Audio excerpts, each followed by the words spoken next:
no solo a un presidente, sino a un ciudadano más. Nosotros entendemos que en América Latina el respeto de las garantías procesales son importantes, aunque no generen o conciten un debate político y social muy amplio, pero son importantes, más cuando se trata de la destitución ilegal de un presidente, ¿no? Muchas veces en los medios se confunde un buen, un mal gobierno, como si eso habilitara a destituir un presidente de cualquier manera. Y la verdad es que no, una cosa no implica la otra, y esto hay que explicárselo bien a la ciudadanía, y en realidad los encargados de velar por el Estado de Derecho son los jueces, que son los guardianes de la Constitución, y en el caso de Perú, además, el Tribunal Constitucional, que es algo que tiene el sistema. Sí. Doctor Croxatto, disculpe usted, pero vamos a repasar los hechos.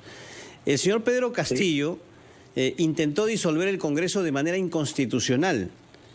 No se cumplían, de acuerdo a la Constitución peruana, permítame, no se cumplían los requisitos para esta disolución, que significa, por ejemplo, haber negado la confianza 2 veces seguidas a un gabinete ministerial. Y él, ante la situación que se presentaba y sobre todo ante anuncios de investigaciones, decidió disolver el Congreso en un mensaje a la Nación. Que no haya sido respaldado es otra cosa. Entonces,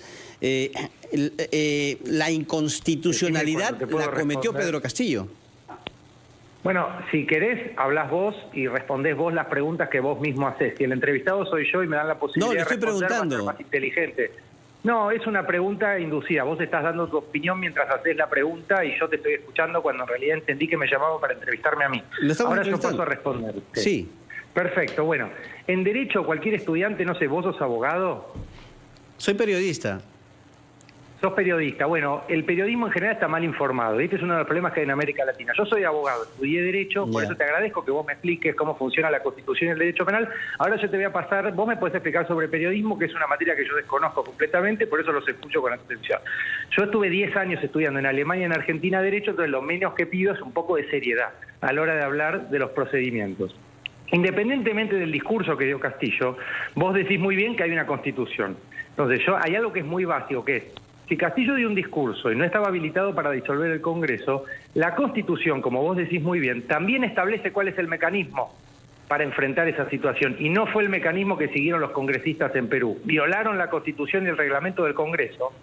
Y vos no podés destituir un presidente de manera ilegal más allá de si el discurso era equivocado o no. Son dos cosas distintas que el periodismo confunde en vez de llevarle a la ciudadanía claridad jurídica y no solo periodística. Entonces nosotros como abogados ahora tenemos que lidiar con la desinformación que hay en América Latina. ¿Esto quiere decir que Castillo era bueno, malo, lindo, no, feo? Pero precisamente bien, por eso, pues, doctor Croxatto, lo estamos invitando para que converse, no tampoco para que usted nos deba decir lo que debemos hacer y lo que debemos preguntar. Me parece innecesario. Simplemente yo le estoy presentando, doctor Croxatto, un contexto de la situación. Pero yo imagínate que como abogado de Castillo lo conozco bien.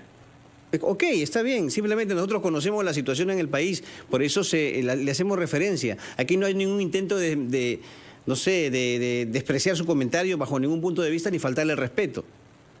No, bueno, perfecto. Bueno, entonces vayamos al derecho. Vos dijiste muy bien, Carlos, hace un momento que la Constitución establece cuáles son las pautas para disolver el Congreso legalmente. Perfecto, eso es lo que establece. Y también establece la Constitución, que es lo que habría que agregar en tu pregunta o en el comentario, cuáles son los mecanismos constitucionales para destituir constitucionalmente un presidente cuando hace algo que no debe. Y en este caso no se cumplió. Por eso es grave lo que pasa en Perú.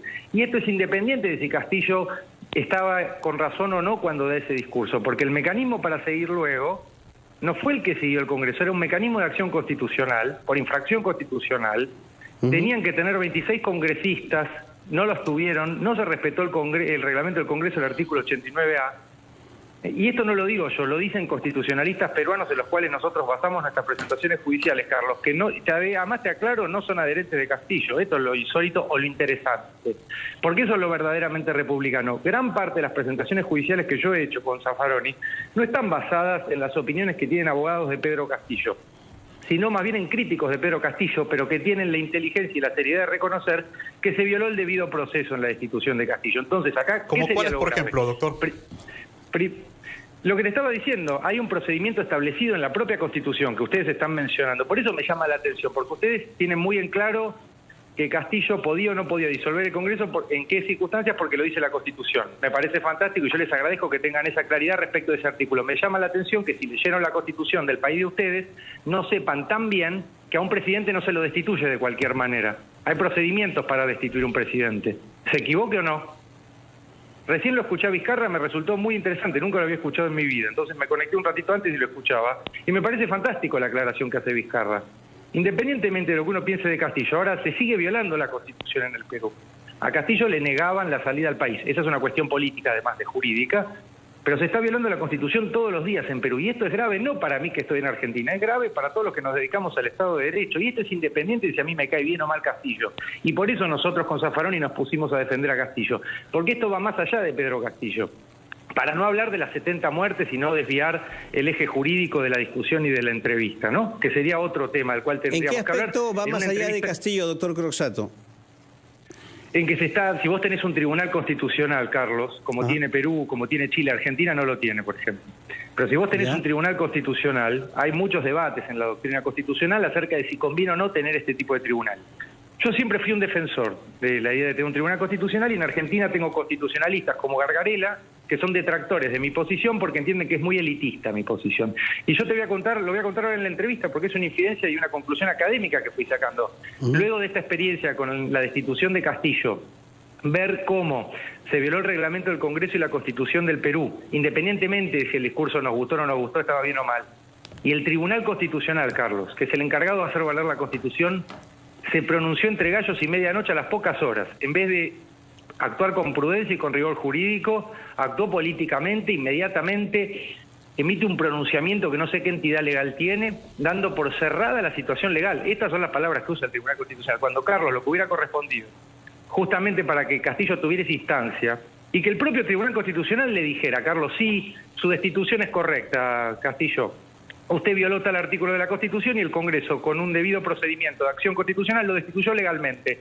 Eso es lo que debería haber hecho el Tribunal Constitucional de Perú. Y no estaríamos en este debate y no tendría Castillo que tener abogados en Argentina recorriendo el mundo para defenderlo. Y esto insisto, Carlos, en este punto, no tiene nada que ver con que si Castillo es bueno, malo, lindo, feo, si yo adhiero a sus ideas o no, porque yo no soy militante de Castillo, yo soy su abogado, no soy su simpatizante político. Son dos cuestiones diferentes. Lo que yo tengo claro es que cuando leo las normas y veo los hechos, independientemente de si el discurso era correcto o no, el Congreso violó el debido proceso que hay para destituir a un presidente. Y ese es un mal antecedente, Carlos. Ahora pasa con Castillo, y como no nos gusta Castillo, miramos para otro lado. Pero en otro momento puede ser grave o va a seguir sucediendo, y eso no es bueno para Perú. Y si le hubiera sucedido a Fujimori, yo estaría acá diciendo lo mismo. En Argentina se hicieron juicio de lesa humanidad, pero se hicieron respetando el debido proceso. No solo el juicio a la Junta de 1985, sino todos los juicios de lesa humanidad a partir del 2003, que son un ejemplo en el mundo. Acá la posición, doctor Croxatto, es de que con todo lo que yo le he manifestado, y le estoy simplemente presentando el contexto en que ocurrieron los hechos, fue Castillo el que intentó dar un golpe de Estado. ¿Qué piensa usted? Pero vos fijate... Sí, pero independientemente, el golpe de Estado, digamos, no es un delito en sí mismo. La acusación es por delito de rebelión y conspiración. Entonces, nosotros cuando estudiamos Derecho Penal, ¿qué nos dicen los profesores? ¿Qué es un delito? Es una acción típica, antijurídica y culpable. Primer requisito es la tipicidad, Carlos, y acá no se cumple. Mirá lo grave que será. Tal vez es un tecnicismo de Derecho Penal un poco fatigoso, pero sirve para explicar. Porque vos decís golpe de Estado, pero uno tiene que acusar de cosas concretas. Por eso está muy bien como arrancaste vos la entrevista. Me citás la Constitución y me decís, la Constitución de Perú dice que un presidente está habilitado a disolver el Congreso en estas circunstancias, y nada más. Perfecto. Y la Constitución también dice que es lo que hay... Sí, yo totalmente de acuerdo, claro. Pero a eso hay que agregarle que hay un procedimiento. Así como la Constitución dice eso, Carlos, la Constitución y el reglamento del Congreso también dicen que hay que hacer cuando un presidente quiere disolver irregularmente el Congreso, y no fue lo que sucedió en Perú. Entonces lo que yo te pregunto, pero te lo pregunto buenamente, no es para pelear. Ahora es decir, que si realmente se hubiera consumado el golpe de Estado, doctor Croxatto, usted, como defensor del Estado de Derecho, hubiera salido en defensa del Estado peruano. Yo... bueno, el Estado peruano tiene quien lo defienda, digamos, ¿no? Yo como abogado argentino no puedo salir a defender al Estado peruano. Ahora, si vos me decís defender la legalidad y los derechos humanos, yo siempre voy a estar del lado de la justicia. Y en este caso tengo claro que hubo una violación, pero que fue contra Pedro Castillo. Porque además hay que hacer una segunda aclaración, que me parece, Carlos, muy importante. También es un poco aburrido hablar de esto en los medios de comunicación, pero creo que ustedes van a coincidir conmigo en que el nivel cultural de América Latina es cada vez más bajo. Y entre todos tenemos que hacer un esfuerzo para levantar el nivel del debate jurídico, político y cultural, que es cada vez más bajo, está deteriorado. Hay una diferencia en derecho entre una tentativa y un delito, no es lo mismo. Entonces, vos pasaste de decir, dio un golpe de Estado, intentó dar un golpe de Estado. Sí. Tal vez para la sociedad no parezca una gran diferencia, pero la hay jurídicamente. No es lo mismo decir yo voy a agarrar esta taza que agarrarla. Son dos cosas diferentes. Entonces, y ahí viene algo que se conecta con lo primero que decían ustedes. Por eso la Fiscalía, como quiere pasar de la tentativa al hecho, ¿qué necesita? Lo que no tiene, pruebas. Como lo tuvo a Pedro Castillo en prisión preventiva un montón de tiempo y no encontraron, Carlos, una sola prueba, lo cual es grave, porque vos no podés mantener preventivamente una persona presa en forma indefinida. Para no hablar de otras violaciones. Yo fui con Zaffaroni a verlo a Castillo, y Zaffaroni es uno de los penalistas más importantes del mundo. No los dejaron entrar, Carlos. Yo nunca en mi vida vi una cosa igual. Yo fui a dar una conferencia a la Universidad San Marcos, donde me dieron títulos académicos, he dado charlas en otros años. No me dejó entrar la policía. Te pregunta a vos, ¿en carácter de qué? No me pasó en ninguna universidad del mundo. Solo me pasó en Perú y se lo dije a Castillo. Doctor Croxatto, sí. Han salido Sí. denuncias contra Castillo por corrupción, palabras de gente de su entorno, colaboradores eficaces, que necesitan obviamente probar eso para alcanzar ese estatus. ¿No? Las denuncias de corrupción son graves aquí contra Castillo y eso no lo podemos negar. ¿No cree usted que está de alguna manera poniendo en riesgo su prestigio y sus principios defendiendo a una persona con tantas denuncias de corrupción? Está bien, Carlos, la pregunta. Mira, es una pregunta que me la hacen mucho, pero mucho, de verdad. Y de hecho el primero que me la hizo es un ministro, ex ministro peruano, con el cual teníamos cierta relación académica previa, ¿no?, a nuestra defensa de Castillo. Y yo te voy a responder lo que siento y lo que pienso.